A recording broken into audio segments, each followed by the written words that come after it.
Welcome back to Command Value 1. Tonight we are joined by, not Dave, just Patrik. Patrik, how are you? I'm good, thank you. So we've been talking about having you on the show since before we started the show, and we finally got you on here tonight and on short notice. You were on for the Michigan GT episode with the whole menagerie of people, but it's nice to have you here tonight. Thank you. It's very nice to join you. And of course, we've got Don and Jordan as always, and me. So Good evening, or morning, or afternoon, whenever you're listening to this podcast, I suppose. Good time. So let's just hop right into what's new.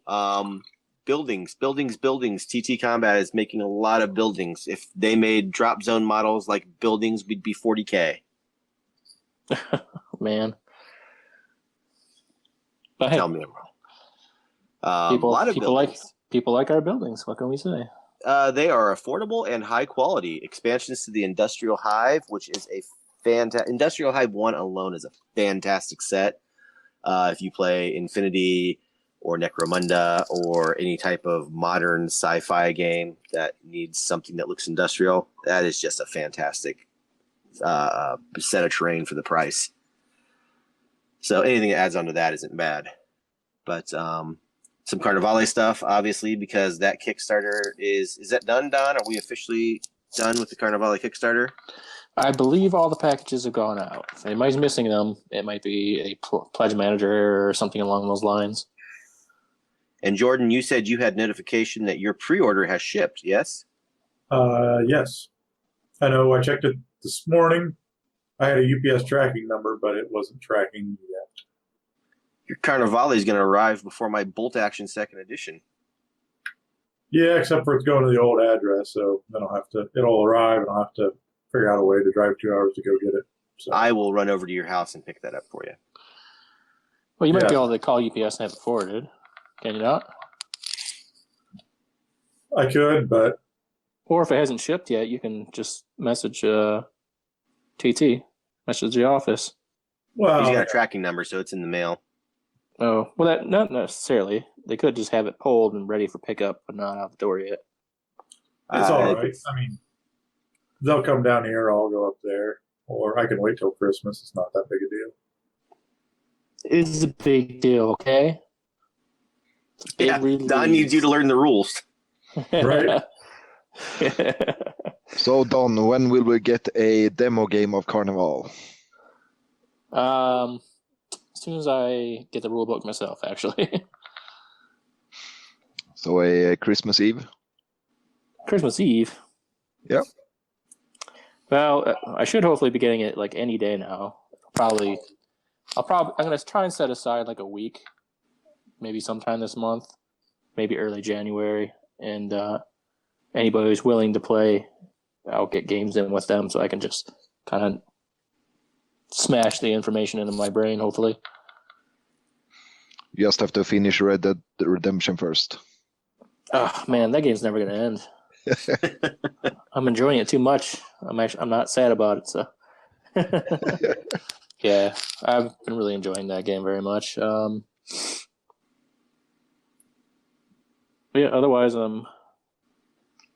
looking forward to getting Carnivale started. I haven't played a skirmish size game in quite some time. And, I really like that I can get into this one a bit on the story end, because everything's very, how would you say, scenario driven, which is what I really like, those types of things. Yeah, it looks pretty sweet as well. So I've been enjoying getting these models ready too. Currently painting the guild as we speak, actually. I can hear you swishing. Sorry. It's all right. I'll move my water away so you can't hear it so much.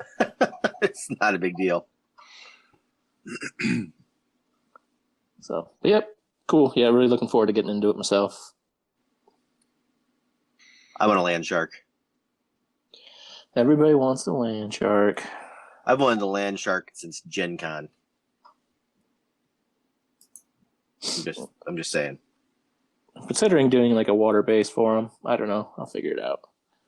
Kind of seems like he warrants a bit of a special base.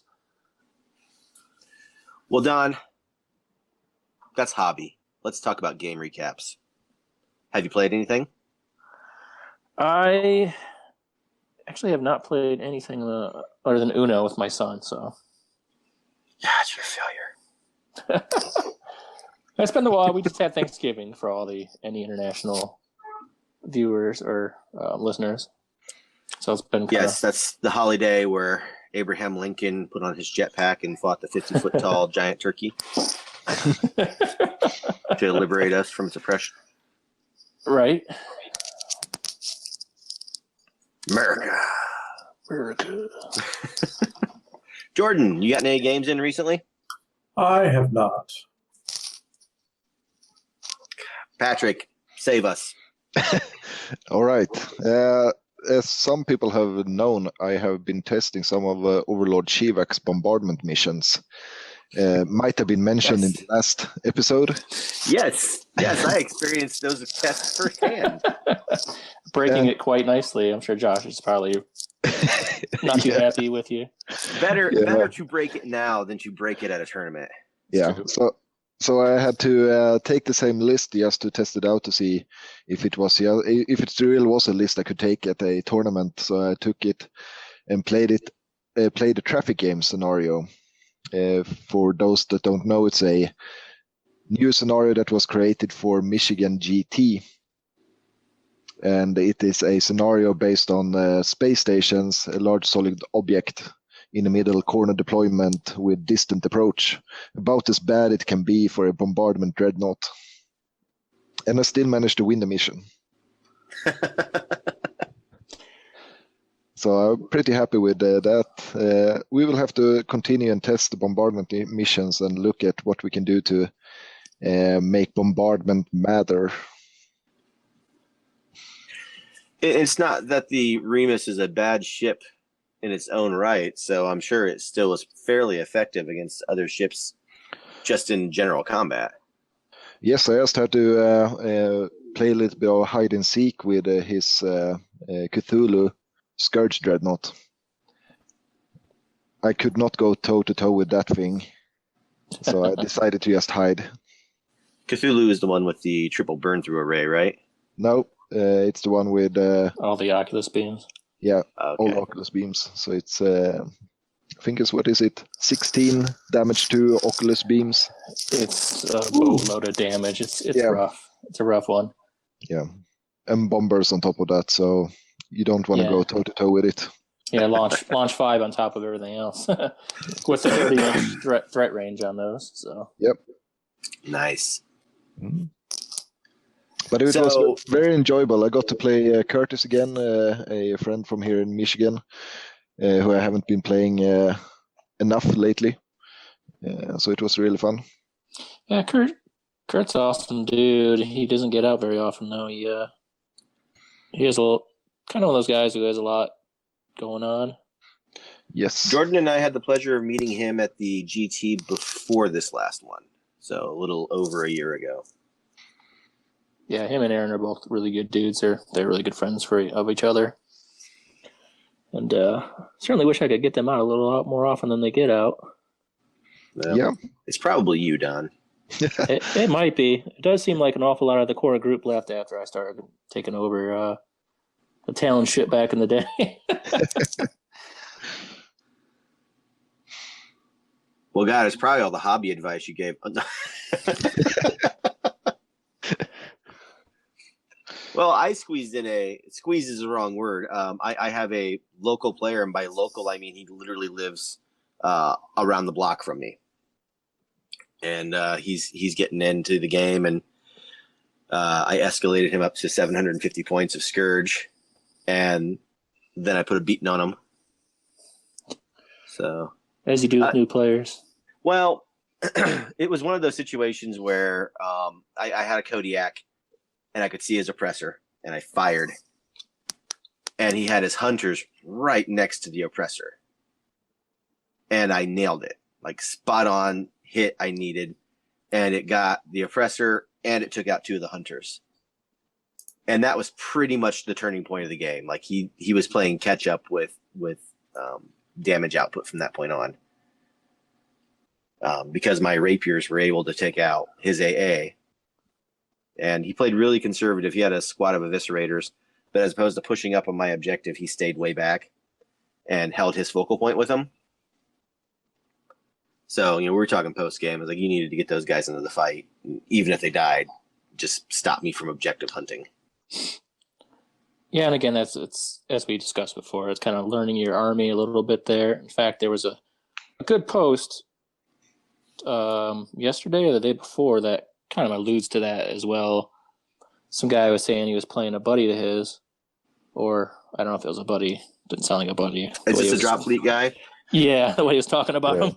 Yeah. But they both hadn't played in a year, and they got in a game, and then the guy rushed a ship forward, and it got taken out by 2 frigates and a cruiser, I believe it was. And then he got upset about it, talking about how swingy the game was, and any game that you roll 6s and you win is a stupid game, and blah, blah, blah, blah, blah. Anyway, obviously that came down to bad tactics, and I was like, how can you be mad about losing a game if you haven't played it in a year? I mean, if it's a D6 based game and you need to roll high, I mean, isn't that any game that uses dice? Yeah, I don't know. It just sounded like a complainer guy to me, but I anyway. feel like I've played Patrik enough to know that he rolls D6s wrong. So, or I roll D6s wrong. So the point of that was, you gotta take the time to, especially in fleet and zone, you gotta take the time to learn your factions. Yeah, both games are very unforgiving when you start making mistakes, because you have important parts of your army or fleet that can be eradicated in very quick succession if you don't do what you should be doing. Right, exactly. So, but I mean, yeah. So that came down to, like, he obviously is new and he didn't understand how was it destroyers or eviscerators? You were saying Eviscerators. Right. So the eviscerators should have been in the building chomping on people. Right. And also the Kodiak is pretty good in the low point cost games, where it can make a larger impact by just blowing up an important unit that you try to hide. Right. A solid indirect fire unit in a low point game is going to be pretty solid. Yeah. I think our next game we're probably going to tweak up to 1,000, and I'm going to stick with the UCM just because it's nice to kind of start playing with them and playing through them as he's learning a Scourge. So it's a learning experience from both sides. Right, yeah, and it gives you an opportunity to not intentionally beat him badly, So when will you introduce him to the double Ferrum list? Never, because I have a soul. And I only own 1 Ferrum, so. As far as an opponent you're going to play, I mean, it's the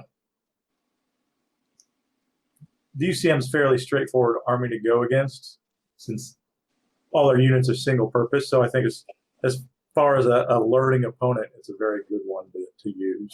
For sure, and that's, even though UCM isn't the most exciting faction, it is the one we always use in demos because of exactly that. So when you're playing demos and you say this tank does this and that's about it, makes it a lot easier to follow through. Mm-hmm. Yeah, it becomes much harder if you start introducing things like the Shaltari shenanigans. Right. I did get 3 other guys when we were at the Dragon's Roost. I was talking to Scott, and his nephew is like, the bug bit him. He played Resistance at the demo day and ended up stealing his uncle's book, took it home with him and read it, and came back. It's like, I want to play Shaltari. Like, wow, this kid just jumped in on both feet. Yeah. Well, let's bounce over to hobby. Patrik, you said you've been working on some stuff. Yes, put up a couple of pictures on it. I've been working on a moon and debris fields for the narrative fleet event at the Adepticon. I am going to host that event, so I'm better be preparing all of the stuff that is needed. On top of that, I've also been building, magnetizing, and painting Shaltari and PHR dreadnoughts. So are you painting all the dots? Yes, no, a couple of them, 50%. Not painting the underside? I seriously doubt it's 50%, Patrick. 50% of the dots that you actually can see. Yeah, I was going to say you can't even see 50% of those dots. And unlike someone else, he's not going to put a dot on the dot on the dot. Yeah. No. But I'm actually pretty happy with how my moon and the debris has started to fan out. Still a work to do with it, but my first experiment with it, I was pretty happy with it. I saw your full moon, and it didn't look bad. Are you doing the styrofoam? Yes. I did a couple of those. He did a full sphere, Jordan, instead of just a half. Oh, I think I did see that post. Yeah, so it's actually elevated up on a 12-inch disc. Yeah, it'll look really impressive. It gives it height too, and it's cool because when people are walking by, it'll be more impressive even if they're not playing. Exactly. Right. Gives a much more 3D feeling. And when you have that disc under it, you can use that for all the rules questions and everything, so it makes it still clear, while you can have the visual for the big round moon. And you can actually put the miniature, since you can fly onto the moon or above the moon. The disc. Exactly. Or as we did in our event, we used the platform as a card holder, so you could play cards on it, which actually cleaned up the board, so you didn't have cards lying on the board all the time. So you mentioned that you're running a narrative event at Adepticon. Yes, I am. How big is that going to be? It's going to be huge. We'll have 2,000 points fleets on each side. I guess 16,000 points of fleets gathering on. At this point, it looks like it'll be 2 4x4s and a 4x8 in a narrative scenario where people have different roles on 2 teams fighting out over a newly discovered world. Yeah, it'd be cool because the way Patrick's writing it, each team of people have their own specific objectives they're trying to do. Exactly. So there will be both a team role where people in the team have a common goal to work towards, but there will also be a little bit of hush-hush secret missions for each personal player that might not coincide with what the team is doing. Oh, okay. I didn't know that much. Yeah. Yeah, I have always enjoyed having a little bit of making each player feel a little bit special, that they have something that they know that no one else knows that they can work. Nice. Well, everybody thanks you for doing it, Patrick. It sold out day one, so. Yes. And I had at least a couple of people saying, oh shit, it sold out. I wanted to be in it. Yeah, so we might try to expand it. You said you could probably maybe fit 2 more people in that? Yep. Okay, so I might, once you kind of get that for sure, yes or no, let me know, and then I'll get a hold of the Adepticon guys. Sounds good. So that would be Matthias of the Adepticon crew. He does all the events. Yep. It's astounding how early you have to start putting these events together. I got the you're working on yours guy right now. Yeah. Well, yeah, I have to decide what I was going to do. Patrick, you normally play at Origins. What do you think of a narrative escalation tournament?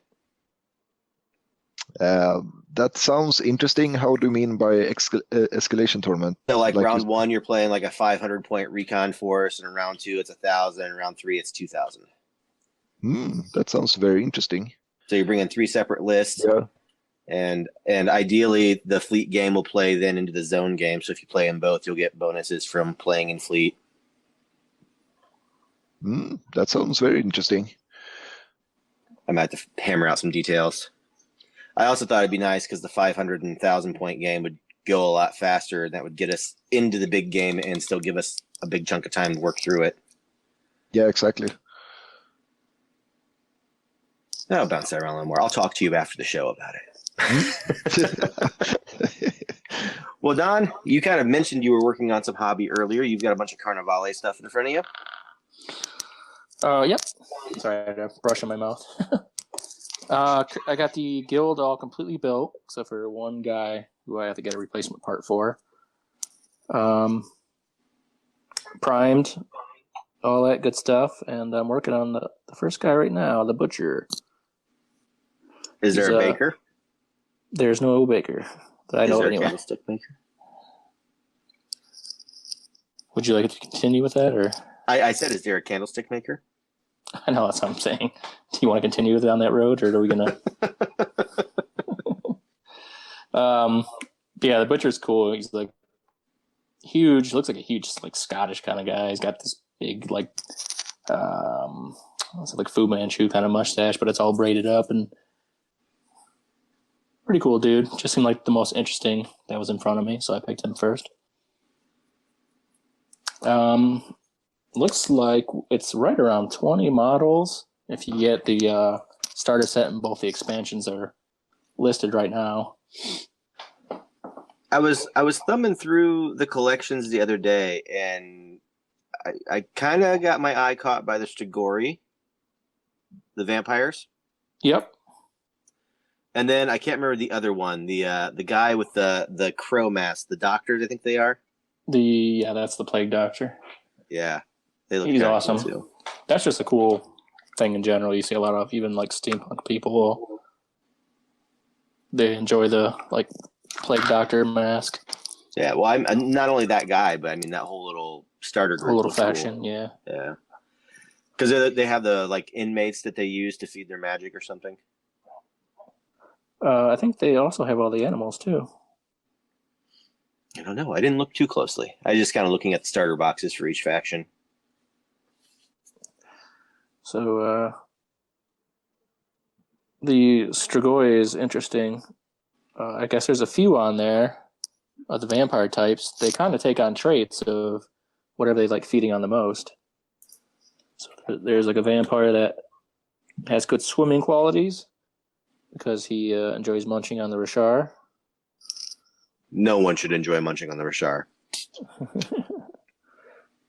So, they have some cool stuff like that going on with them.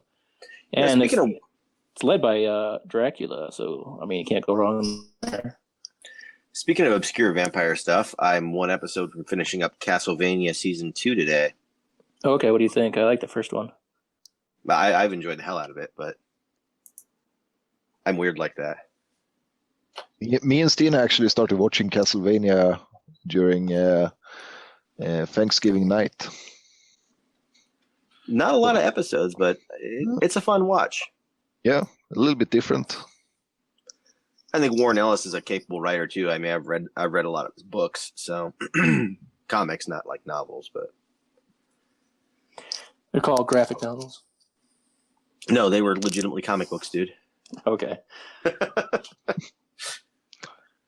Jordan, are you doing anything hobby related? You have a hobby station again. I do have a hobby station again. I actually started finally assembling my UCM Dreadnought. It's all magnetized, ready to be primed. So did you magnetize everything or just the interchangeable parts? Just the interchangeable parts. And the large turrets. The three small turrets that are on both the Washington and the London. Well, I guess it's 6. Wouldn't it be? I glued those on. But, because you're never going to run a London again. You're going to run a Washington every time. Well, no, I can still interchange those, but there's 8 turrets that you swap out for the Washington off the London, and then there's 6 of them on the opposite sides of where the launch bays are that are always on there no matter what. I did not magnetize those. Gotcha. Anything else, or has that been your big project? Well, I mean, it took me like 3 hours to unpack and sort all my paints. And it's not that it would have had to take that long. It's just there's so many freaking colors, and it's like, oh, I'm gonna have blue by the red, and I'm gonna have the red in this order, and then you have it all up there, and you're like, well, I don't have enough room, so I'm going to switch these around. Then you move like too many paints. For those of you listening to this thinking, how many paints can Jordan have? Think that many, and then add more. And he was thinking about buying more over the Black Friday sales. I did not, though, because they would all have been doubles or triples. He did not, though, because he's starting to realize he has a problem. We all have a problem. But if I have to have a problem being having too many paints is a problem. I'm starting to think that crack might be a cheaper problem for you to have at this point, though. You know, I think I've bought 3 paints in the past 6 months, so. It's because you bought a house. Given. Though, once you already have all the colors, do you really need it? That's pretty good restraint, though, considering how many conventions you were helping me out with this year. You just Really didn't have easy to- time. Yeah, I guess so. You worked him too hard, Don, you monster. That's fine. It's good for him.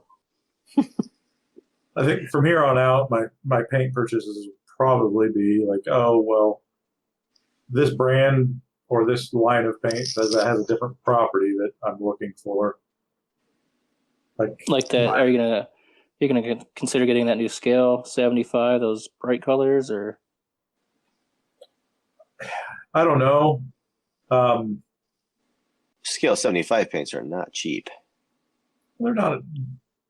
If you buy the whole set, they're not that much more expensive than anything else. I'm tempted to buy their metallics because, as much as I like the Vallejo Air to brush on,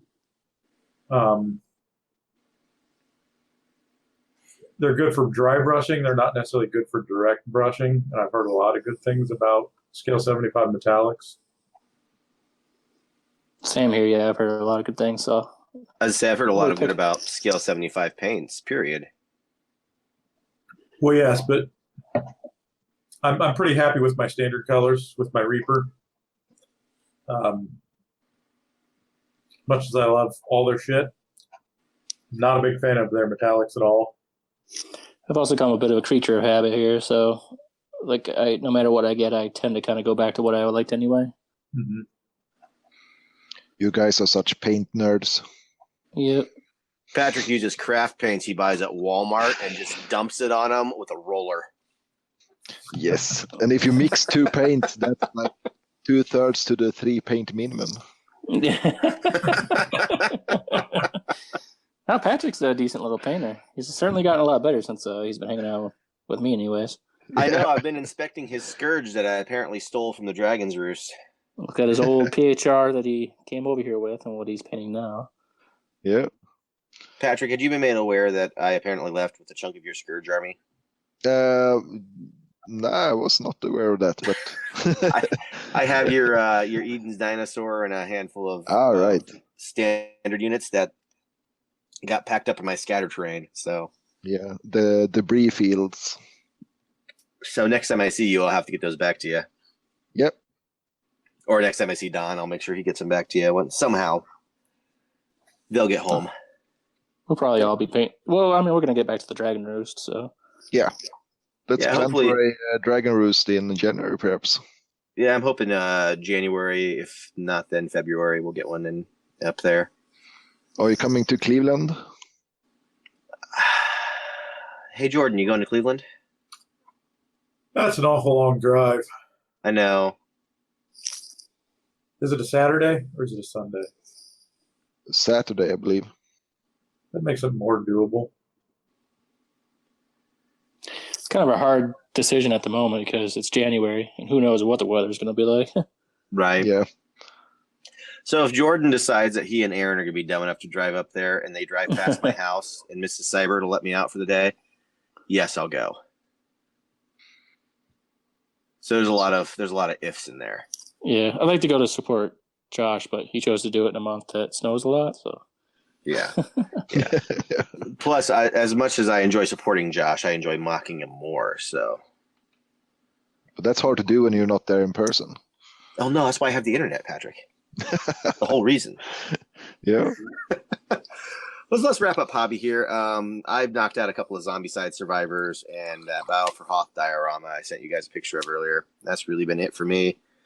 I've been demoralized after Don told me what a horrible painter I was. So. I did not say that. I know. I just want to put it out there for the entire world to hear how horrible a person you are, Don. It's fine. We all know.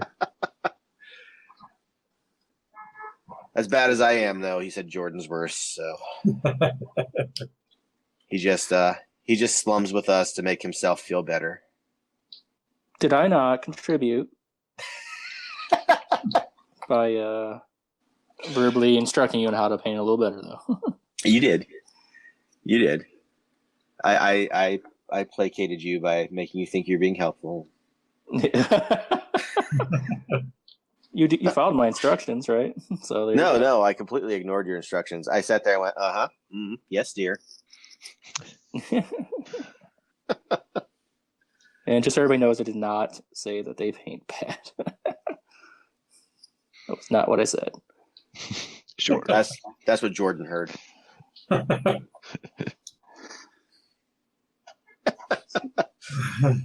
Moving on. Don wants to get away from this subject quickly. So we talked about this segment before we even got this podcast going. So we finally got Patrik here. We can finally do a legitimate segment of Ask the Swede. Those of you that may not have figured out by listening to Patrik talk so far, Patrik is not from America. He's from the wonderful far-off land of Sweden. Yay. Yay! And he chose to come here. Not only did you choose to come to America, Patrik, you chose to go to Michigan. Yeah, that wasn't the choice. I mean, Michigan is great. So, all joking aside, Patrik's a really good player who has thumped everybody in this conversation more than once, I'm sure. I think Jordan's probably come the closest to beating him. And that's just because Jordan cheats. But I still haven't beat him. Drew him once, I think, right? Yeah, I think so. You know what made me feel the best about Michigan GT was when we played Drop Fleet and I almost had a draw with David, who had a draw off Patrik. I was like, all right, apparently I can play this game well enough. And then I played Patrik in Drop Zone and said, this game I'm done. Yeah, that was actually a horrible game for you. Oh, God, that sucked so hard. I have nightmares about that. So our inaugural Ask the Swede segment, we want to talk to you, Patrik, about assault transports. When we had the conversation of Dave last time, he said, I think Don told him that they were a really well-received unit. And as we were kind of rushing around to get some prep here, started throwing out some ideas of what we have for assault transports. So in your opinion, well, first off, let's list our assault transports. PHR obviously have the Nord. Yes, and to be honest, from what I have seen and felt during the first version 2 games we have started playing here, is that the Njord is a really powerful ship. Oh yeah, she's great. Yes, with the fact that you need to start filling up your transports fully, and you have more options on how to fill them, makes the Njord a really good choice. Yeah, I saw Rasmus bring one with like 4 Angelos in it, and I hadn't even thought of that. But it's like, oh my God, that's horrible and brilliant. You put a couple sirens and some flame Angelos, and you run up to a building, you torch everything, you dump in the elites. Send some. It does strangely sit in like a happy medium because it ends up being a lot easier to fill than a Poseidon. Yes, exactly. And it frees up your Poseidon models that you might have for your heavy, like your Nemesis and your Hades and stuff like that. So Yes, you're not having to pick up another couple of really expensive large transports. Yeah, the only problem with freeing up anything for a Hades is squeezing it into that armor group. Yeah, that's always been a Poseidon problem in general. Is just the fact when you start looking at how much stuff do I need to put into this ship, it becomes expensive. It's funny too because it's the exact opposite of like an albatross. I can fill an albatross with like a snap of a finger. Yeah, 6 sabers, 3 rapiers, we're good. That's even before the sabers have been lowered in points. Right on. Right. And the albatross holds 9 instead of 6. Yeah. So the Shaltari, do we consider the Fire Drake Frost Drake being a command unit and one of the new command units at that? Would we consider them to be the equivalent of a Shaltari assault dropship? Well, the Frost Drake doesn't have a gate, so. Oh, it does not. I'm sitting here looking at the model right now and realizing that. Yeah, so it'd just be the Fire Drake. Okay, so do we consider the Fire Drake to be the Shaltari equivalent of an assault dropship? It's the closest thing that they have. And I would say that it's a very good model by itself. Even without the transport capacity, I would take it. Hell yes. Just because it brings that template that you really need. And there's a really nasty Shaltari list you can build with Fire Drake, Frost Drake, and some Firebirds on top of that. I've experienced that list firsthand. And with 2.0 rules, you can do some even more Shaltari shenanigans with Fire Drake activations because they're outside of the groups. Yes. The problem that you have, of course, is that the Fire Drake only is considered transport if you choose it to be the transport version of it, which makes it impossible to shoot its guns, some of the guns. Yeah, so I think we had discussed this before, Patrick. If we're going to go down the route of assault transports or multiple factions, kind of filling it out for Shaltari and UCM that don't really have one, I think the Fire Drake is the best option for them in that we could easily remedy them not having one by allowing them to keep it as a gate option and still use the weaponry on it. Yeah. The alternative would be for Shaltari to get something that is less of a gunship and more of a transport, but still has more powerful weapons than the gates have today. Because the gates don't have weapons at all. I don't count that pitiful charged earth.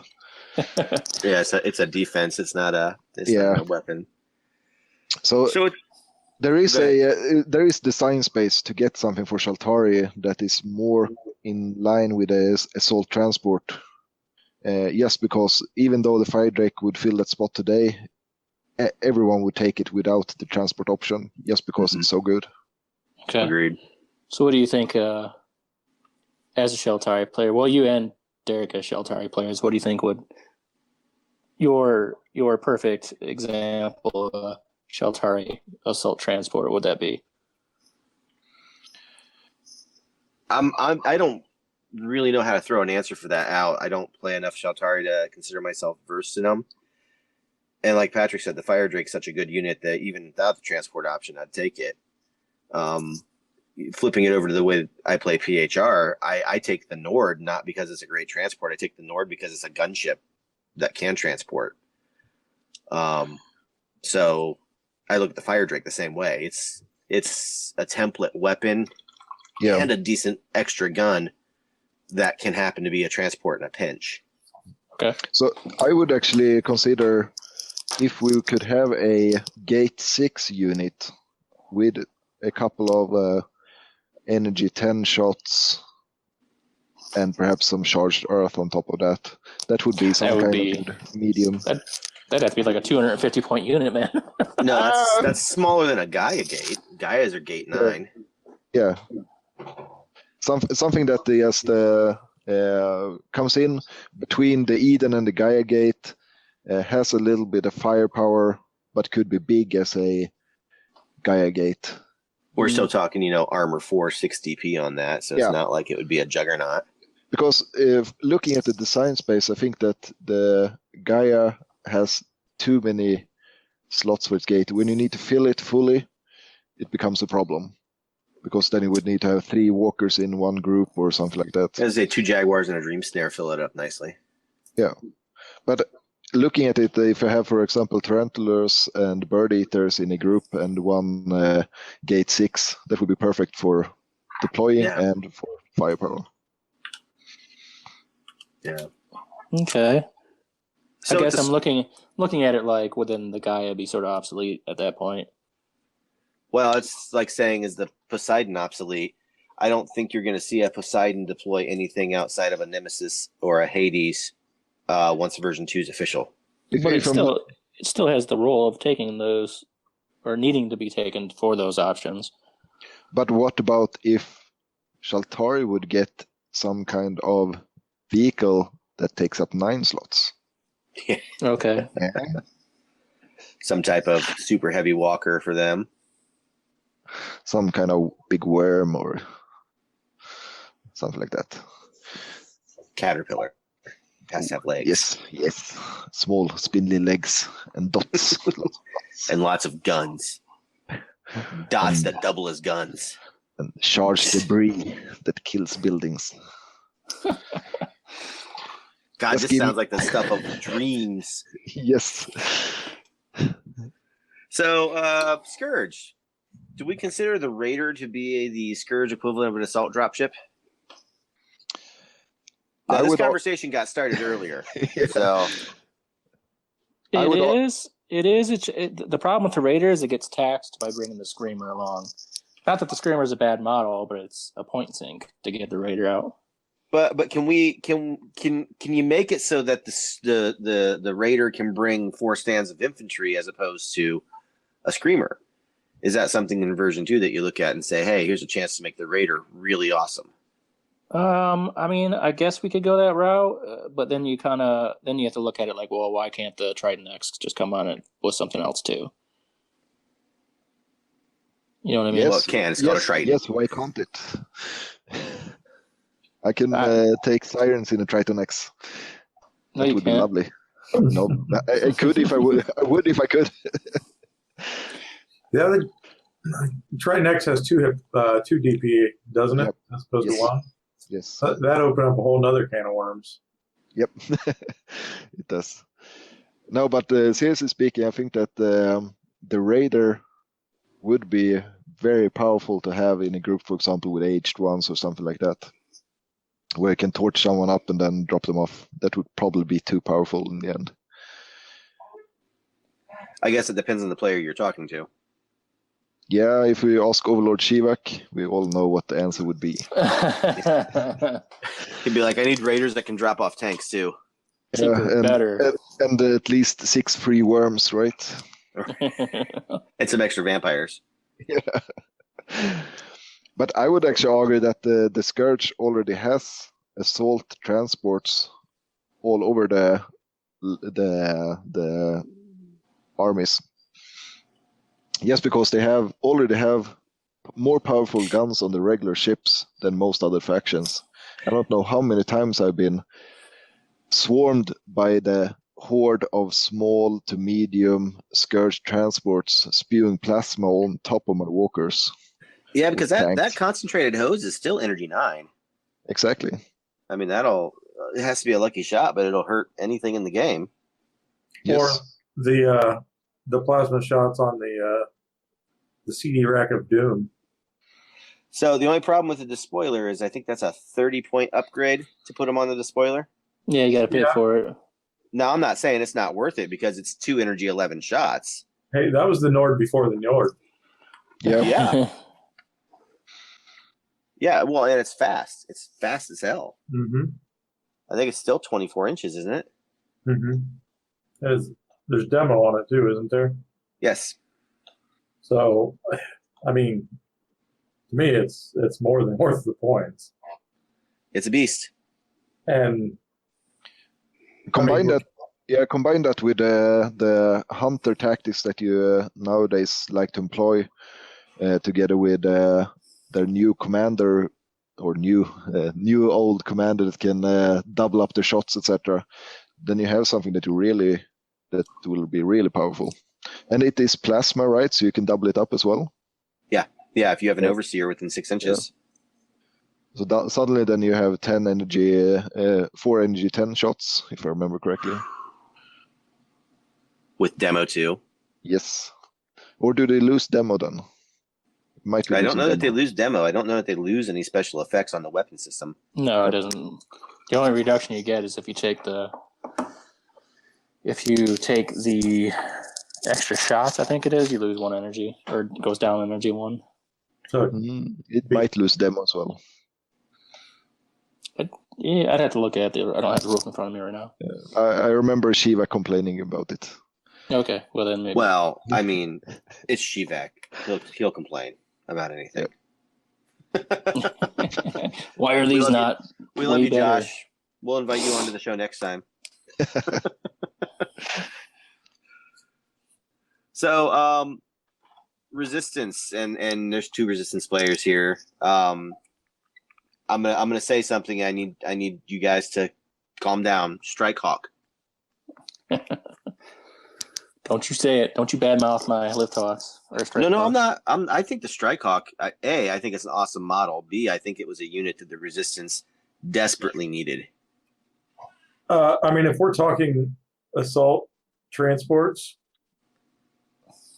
in small ways, I would say yes, the Strike Hawk is definitely an assault transport, but so is the Skull Taker. I know it's a little weirder to take, and the Lift Hawk has a lot of guns.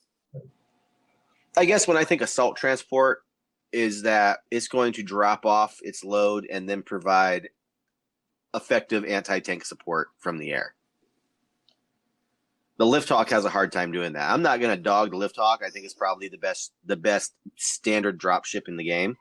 Mm-hmm. I would trade all the Neptunes for Lift Hawks in a heartbeat. Now, Skull Taker, yeah, it's its own thing. It's got that giant flamethrower on the back, and it's a monster infantry unit. But then Berserkers are really swingy. Yes. They're sometimes horrendously terrifying and then comically bad. Mm-hmm. And they don't have the plasma rifles. Right. Yeah, occupation veterans are busted. Yes. Those guys are badass. They are. Like overly badass. Like maybe I don't know. Busted's the wrong word. I think they might just be underpointed. Well, they're an exotic choice, so you don't get to take too many of them. Yeah, have you looked at list building in version 2? You can take them in your troop section. You can take them in your command section. You can take them in your exotic section. Right, but you got to fill up transports, which, yeah, I don't know. It's a lot of points. There are a lot of points. Oh no, you're right. They are. They're better at some things that others aren't. So I mean, what you're getting out of them is that you're getting the better like anti-tank round abilities. But I mean, they're not putting anywhere near what like sirens are in the CQB though. Yeah, but I don't know that sirens are, especially now with some of the changes in V2. I don't know that sirens are as devastatingly effective as they used to be. You can't get rid of them. I mean, oh god, yes you can. There's still evasion too, so it's not like yes, dodge too. They're dodge too, but when you're throwing 60 dice at them. Well, I mean, what unit is going to stand up to 60 dice? You know. Well, what I'm saying is in version 1, if I had them in there with a squad of immortals, those 60 dice are going to be halved to 30. I've got a better chance of that squad sticking around for another turn. Oh, gotcha, because you can focus on them now. Right. I mean, the only thing that it like that change just shows what a big disparity there is between sirens, which are a good exotic unit, and the best exotic unit in the game, Firstborn. And also there is a small nerf to sirens that come from the fact that everyone else can now dodge debris. The sirens became a little bit better, but before they were special because they could dodge the debris. But now everyone just shrugs it off. I think it's a simple matter. You make sirens armor 2, and I think they're fine. It's not a huge change. It's just enough to give them a little bit of survivability. Yeah, you make that sound like that it's subtle, but that wouldn't be so subtle. Yeah, it would. Why don't we just give them the special rule tantalizing figure, and everyone halves their CQB versus them? Yeah. I mean, Yeah. I know I'd have trouble fighting them. Yeah. I had trouble painting them. That's because they're tiny and I'm going blind in my old age. Yeah, you'd have trouble fighting them because they would murder you before you knew they were there. You up the Siren's armor to 2, then all of a sudden you got to start messing with the points for Praetorians. Well, I don't know that you do. I mean, Praetorians are dodge 4 with armor 2, but 5 DP per base. Sirens are only 3 DP per base. So those same 60 dice, your Praetorians have a better chance of surviving it. Marine Force Recon is what, dodge 3 with armor 2? Correct. And they're still less or the same as Sirens.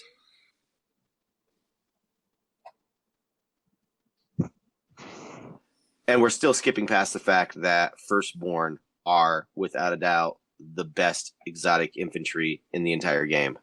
Well, I mean, high armor on the math does not equal out to the dice as far as high armor being so much better than low armor. I would actually argue that destroyers are best. That may very well be, because I don't deal with destroyers enough to know. Destroyers or eviscerators? Destroyers.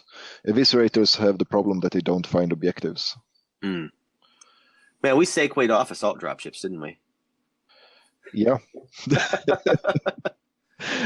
But it's intimately tied, especially when you have your best assault dropships carrying infantry. I don't know if anyone does that, but they should be. Well, Resistance does that because the Strikehawk is 4 stands of infantry. So maybe we should argue that each faction should have a infantry-based assault transport. I do feel that. So PHR's biggest problem is getting infantry places, because we can only ever carry 2 stands anywhere. So Valkyries alleviate that slightly by being mobile themselves, but at a point premium. Well, that's one of those weird spots too, though, because it's apples to oranges between factions. Because Says the guy who has a half dozen transports that carry 4+ stands of infantry. I'm not arguing the side of the Resistance. The Resistance and the amount of the large squads that you can take with them. I like that ability. I bet you do. It's a point sink, but having a squad of 4 bases of veterans can be pretty mean. I'm not gonna lie. I was thinking more along the UCM lines. 2 stands of Immortals is better than 3 stands of Marines any day of the week. You mean Legionnaires? Or Legionnaires. Because the UCM doesn't have Marines. Only the Resistance have UCM Marines. So the big question then is, how much would you pay for a Triton X carrying Sirens? I think a Triton X is by itself, 40 points? Yeah. I mean, I don't think that's. I don't know. I've never been a huge Triton X fan. When the Medusa got nerfed down to Energy 6, I kind of stopped using her. Yeah, that was a little bit rough, but she's still a nice lady. Oh no, I'm not saying she's terrible. It's just she's you're looking at 140 points to squeeze her into a list, and that's a lot of points to ask. Yeah. To squeeze in there. I almost feel like the Valkyrie kind of stubbed her toe a little bit. I mean, she's still a solid unit and tough as hell to get rid of, especially 2 of them. I mean, that the double Medusa list is never going to be easy to deal with. I've never run that, but I only have one Medusa, so that's probably why. Yeah, I can show you that one time. Patrick's played that against me several times, and it's not fun. Well, and I think you got there. It's a weird spot in the list because it's an infantry spot, but if you're going to use her for CQB, you're actually keeping her out of the building because she isn't worth her points for CQB numbers inside, and it hurts her more. With the proliferation of flame now in version 2, does that mitigate the usefulness of the Medusa? Yes, in some perhaps not because flame is getting better versus her, even though the drop and shoot with flame against the Medusa will be quite powerful. Mm-hmm. I just think that the fact that people will be more having a higher tendency towards taking flame units in general will stimulate her and sirens, because sirens go up in flame just as good. Yes, they do. Compared to the Armor 4 exotics, which do not go up in flame. Right. That's back to them soft stats. Yeah. Yes. Yeah, you've said that a lot, Jordan. And you're not wrong. So the Strikehawk, though, is she worth her points? The 120 points? Yeah, it's gonna, unless we're playing a low point game like sub 1500, I'm putting one on every time pretty much. Unless I want to do something fun, like and bring a Skull Taker or something like that. Yeah, if you compare it to your other options of transporting a like amount of infantry, it's not that expensive. I know it's like, 15 points more than 20 points more than a Lifthawk with 3 Jacksons? Somewhere around there, yeah. But 6 Energy 9 missile shots on that thing? Yeah. Right. I mean, it's pretty badass. So what, is it 5 replacing it? PP? I mean, the buses in a Kraken, it's a bit more expensive than that, but not quite as much when you start throwing guns on the buses. And also, depending on what you're filling with and why you're trying to get that transport, there's a lot more infantry slots to fill on a Kraken as well. So there's some point evening there. So do you guys think that the Strikehawk is replacing a Lifthawk, or is it replacing a Marine Force Recon? It's definitely, definitely bringing way less Lifthawks with that introduction. Can it not carry Marine Force Recon? No. It can, but it can't bring them on. Yeah, it can't. It's got you still have to use the Raven AB to get them on, at least. Gotcha. Then it can carry them afterwards. I mean, Marine Force Recon is always a questionable take anyways, because of the points you can get into it. But they were the only real choice for having a really fast troop with the resistance. Exactly, and it puts them in a unique position because they finally got a fast transport for their infantry, and it's this bus of an airplane that holds 4 stands, which is great. But to get the speed out of it, you're now sinking 120 points into a transport, which I said one of them at least is certainly worth the points.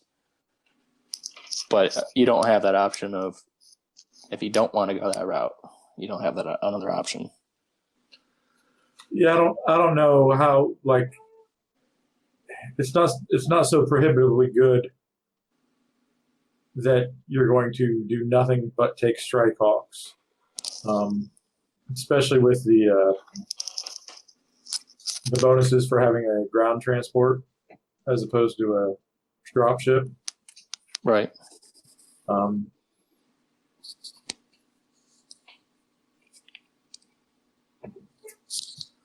So the UCM does not have an assault transport.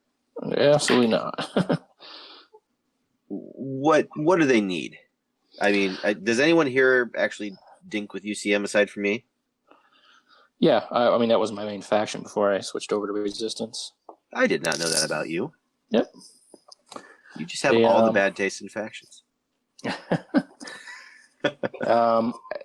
They kind of could go two routes if they want to introduce an assault transport. So they could figure out a way to repurpose a Condor to get a troop assault transport out of it by sort of combining like a Raven and Condor type mentality. Or they could go full on Njord clone and weaponize the front half of a Albatross. That's where my brain immediately goes. You put a couple of Eagle style rail cannons on the side of an Albatross and say go. Let it carry 6. Yeah. It would kind of go counter style for the UCM though, because they're so having an effective unit. Well, yeah, having a dual purpose unit. It's not something that UCM's ever done.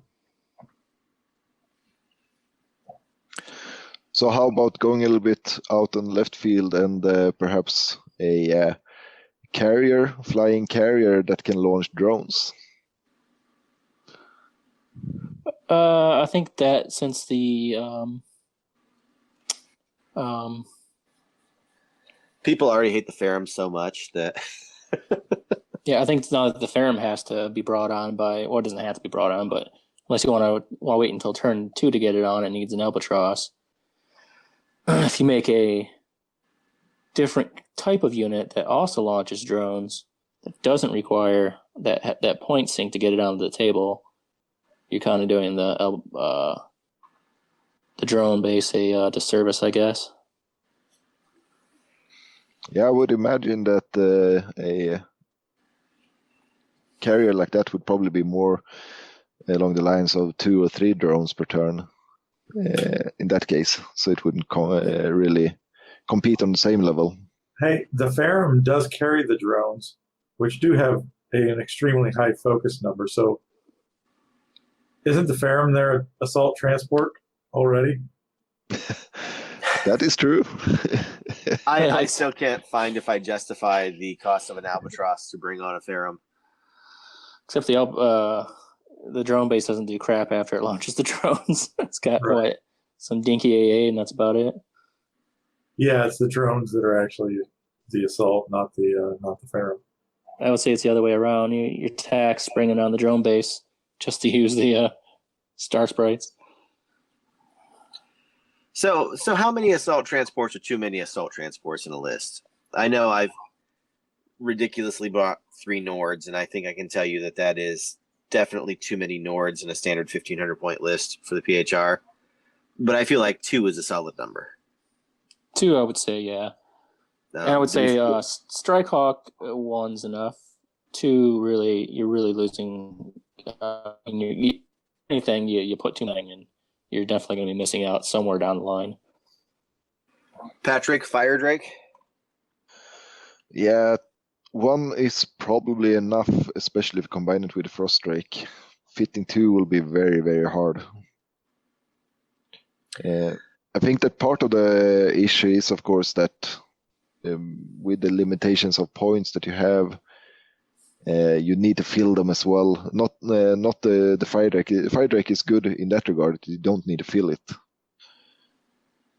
But with other assault transports, yes, the tax for filling them makes them too expensive in the end. So with the introduction of the Frost Drake now being available, will we see any other Sheltari commanders on the field?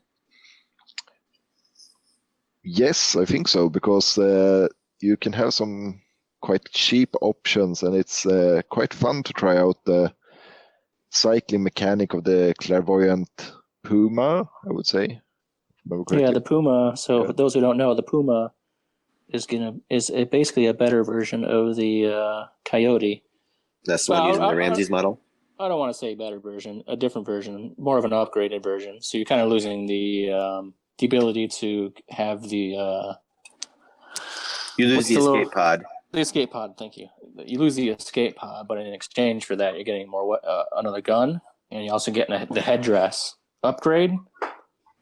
And that allows you to do is on your first card draw during the card draw phase, you can pull 2 and take or discard as many of those 2 as you want. Is that only on your first, or is that every turn? Only on the first. Well, it's every turn, but only on the first draw. Okay. So you pull the first 2, and then after that, you take whatever you get for the remainder amount of cards you're drawing.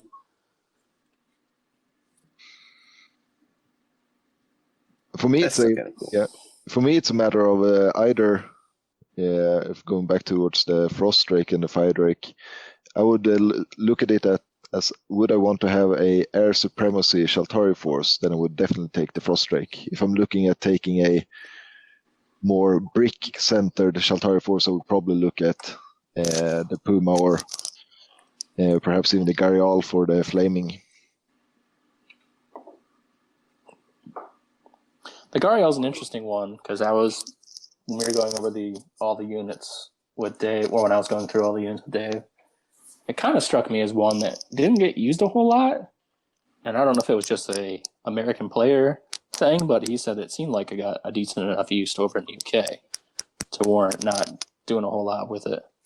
I'm a Walker fan, so that's where it comes down to me. A rule of cool for me. Yeah, the Maybe aesthetics of the walkers are very much better than the Garial, I think. Yeah. And from a survivability point of view, it is a little bit weak. It dies quite quickly if you start putting shots in it. Unless you're trying to shoot it from orbit, in which case it'll make its armor save every time. Yeah, but that's of course, you always have the shields up top. Right.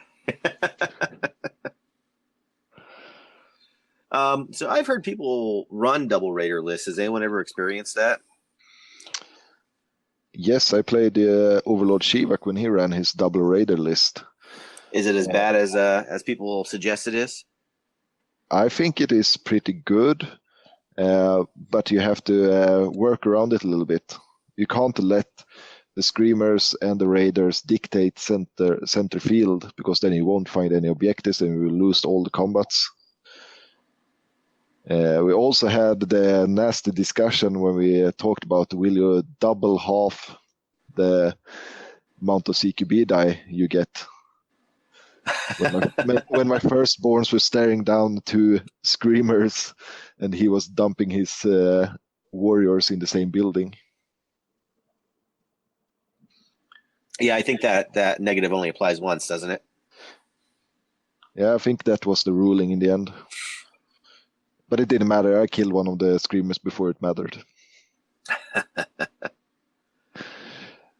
No, but it's an interesting build, actually. I think it's quite funny and cool, but perhaps not the most competitive. So of all the factions, we never did kind of list this out.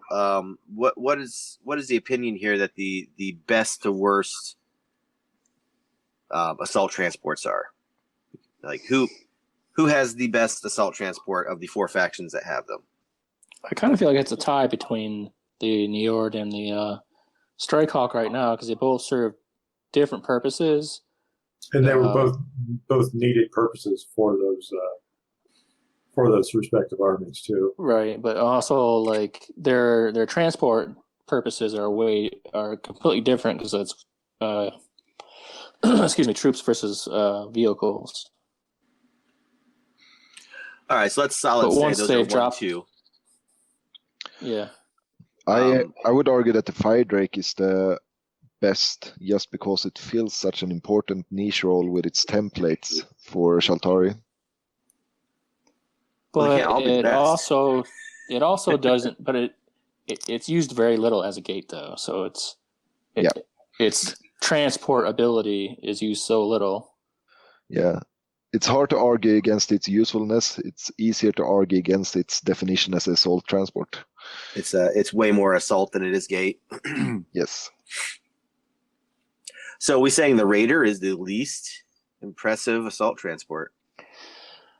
It's hard. Really, are we talking about just the transport, or the fact that the Raider also has to take a Screamer too? So it's kind of there you go. When we say the word assault transport, it's got to be an assault ship and a transport. And while the Screamer is a fantastic building clearer, and infantry support, assault transport, it can only carry a screamer.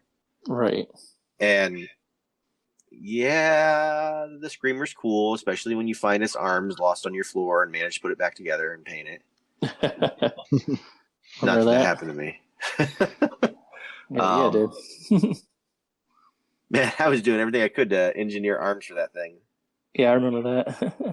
And then they sent you the arms, right? And then you finally found it. Like, oh, no, they didn't. They did not send me the arms. They did not? Okay.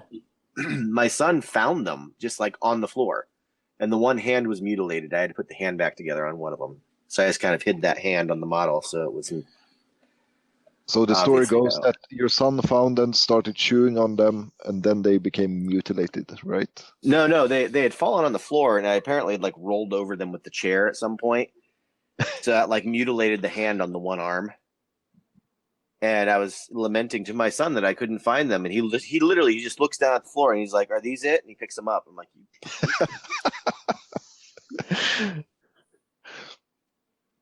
that's what kids do. Yep. Well, as every hobbyist knows, if you drop a part on the ground, it gets sucked into some black hole. No matter how little space you have under your desk, it somehow disappears immediately. Did I mention that I had to re-glue my PHR Dreadnought? Because similar reasons. The 2-up? Yeah, the 2-up or the actual one? The actual one. I had just finished it, doing some green stuff on it, and had it drying on a table. Then I heard my 2 kids playing with my Dreadnoughts in the other room. And the 2.5-year-old had dismantled it. You're all grounded. Get out of my face. Yeah. Gray resin on gray carpet is not easy to find. No, it is not. Well, we have bypassed an hour already here, so it's probably time to start bringing this to an end. So moving into some final thoughts here. Patrik, Dave's appearance last week was by far our most downloaded and played episode, so you've got your work cut out for you to keep our numbers up here. I definitely do. I will need to drop more news and secret stuff. Right. When this gets advertised as we spoke to the Swede, it better just like shoot us up.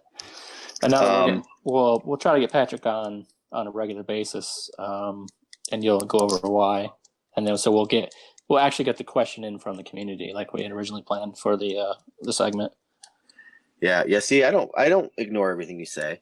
And Don kind of hinted that we're going to start trying for bi-weekly content. We feel like the conversations are flowing smoothly enough, and there's enough going on, not just in the games that we actively play, but the other ones that we don't get to talk about that we still play, that we can justify bi-weekly episodes. This was supposed to be an hour or less, and we're going to tick along over that. But one of the things that we wanted to come up with here is since Christmas is right around the corner, we would like our listeners to pop into the Command Value 1 Facebook group and have a chat with us about what they want for Christmas.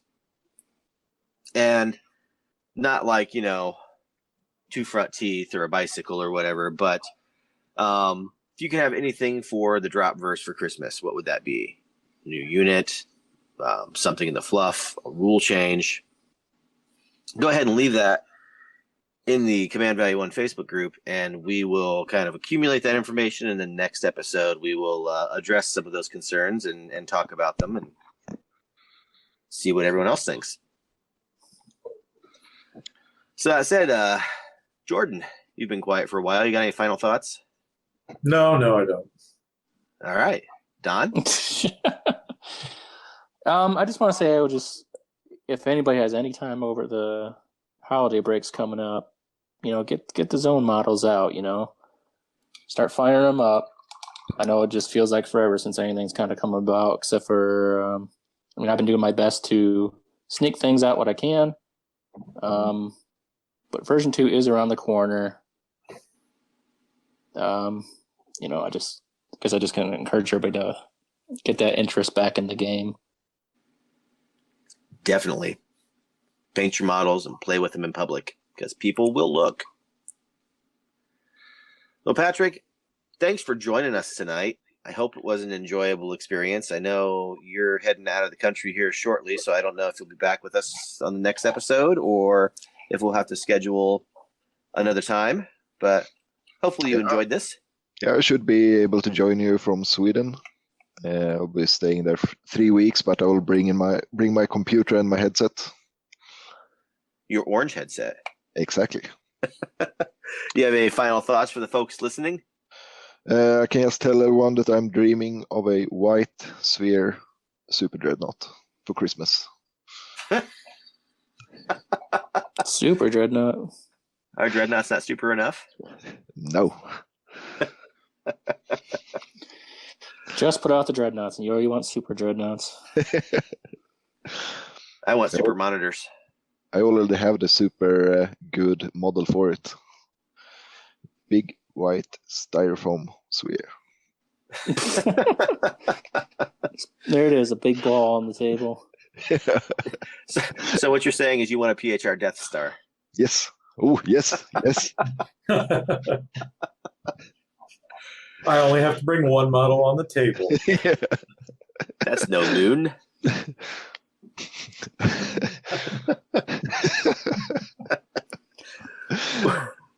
Well, on that note, please subscribe and review the podcast on whatever media you're listening to it on.